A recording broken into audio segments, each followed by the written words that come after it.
नमस्कार. जय गुरु.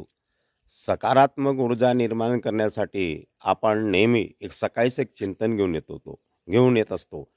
त्या चिंतनामध्ये अनेक शब्द असतात. जसे आता आपण मन झालं, व्यसन झालं, चिंता झालं, राग झालं, ज्ञान झालं, प्रेरणा झालं, अपयश झालं, सत्य झालं, संयम झालं. असे कितीतरी शब्दावरती आपण चिंतन केलेलं आहे आणि पुढे आपलं चिंतन सुरू राहणार आहे. तर आजचा आपला शब्द आहे कीर्ती. कीर्ती म्हणजे प्रतिष्ठा. आता प्रतिष्ठा प्राप्त जेव्हा ज्या व्यक्तीला होतो, त्या व्यक्तीला प्रतिष्ठा झाली की तो म्हणतो, मग त्यासाठी आपण कीर्ती हा शब्द वापरतो.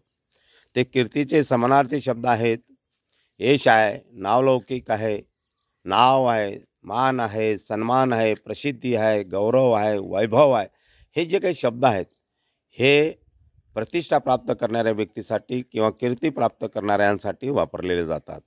मग कीर्ती हे वापरत असताना त्या कीर्ती म्हणजे ज्याची वारंवार स्तुती होते, म्हणजे जो चांगले कार्य करतो. आता ज्याच्याकडे एक गाडी आहे, बंगला आहे, घोडा आहे, सगळं काही आहे, वैभव आहे आणि तो कुणाच्याही उपयोगी पडत नाही, तर तो कीर्तिमान नाही. खऱ्या अर्थाने कीर्ती हा शब्द कुणाला लागू पडतो? हा कीर्ती शब्द जो राष्ट्रासाठी, देशासाठी, समाजासाठी, इतरांसाठी जो उपयोगी पडतो, तो खरा कीर्तिमान. आणि म्हणून म्हणतात, मरावे परी कीर्तिरूपे उरावे. नाहीतर खूप प्रॉपर्टी, खूप संपत्ती जमा केली आणि ती सोडून गेलो आणि मग तो काही मरावे परी कीर्तिरूपे उरावे, तो काही कीर्तिरूपाने उरू शकत नाही.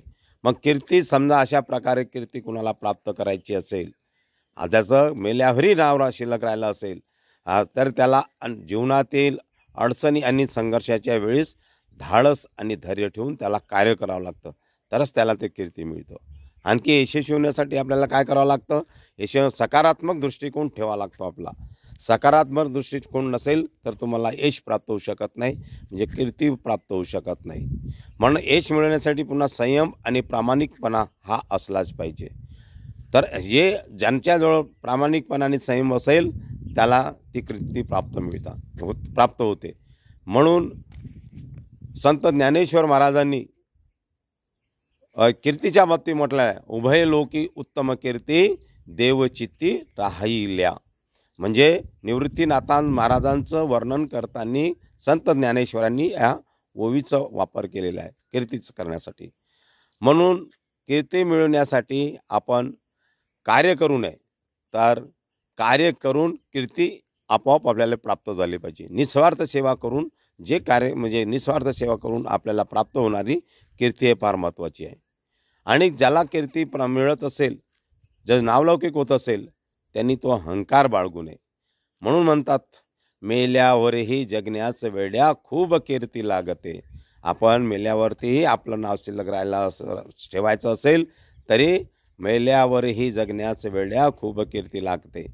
म्हणून यात गौतम बुद्धांनी म्हटलेलं आहे, नको रे तुझा तो प्रकाश जो दुसऱ्यांना अंधारात ठेविल.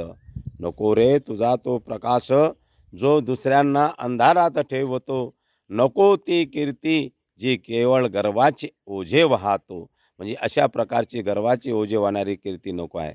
कीर्ती अशी पाहिजे जसं राष्ट्रसंत तुकडोजी महाराजांनी केलेलं कार्य, कर्मयोगी गाडगे महाराजांनी केलेले कार्य, छत्रपती शिवाजी महाराजांनी केलेलं कार्य, गौतम बुद्धांनी केलेलं कार्य, असे अनेक थोर संत साधू संतांनी केलेले कार्य की त्यांनी आपल्या शरीराचा झिजवला आणि लोकांच्या उपयोगी पडले, राष्ट्राच्या उपयोगी पडले, देशाच्या उपयोगी पडले. म्हणून त्यांच्या कार्याला महानता निर्माण होऊन ते खऱ्या अर्थाने ते कीर्तिमान कार्य आहे.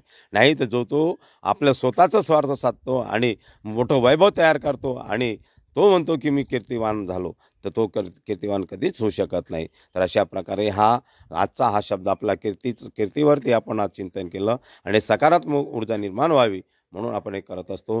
जय गुरुदेव, जय गुरु. धन्यवाद. मी बबलू गाडवे, बागेमारी, तालुका पारसुनी, जिल्हा नागपूर. तर असे निसर्ग बघण्यासाठी नेहमी आपण चिंतन घेऊन येत असतो. हे चिंतन असते आपलं प्रत्येक एका शब्दार्थ. तर आजचा शब्द होता आपला कीर्ती. असे अनेक शब्दावरती आपण चिंतन करणार आहोत. जय गुरुदेव, जय गुरुदेव. धन्यवाद.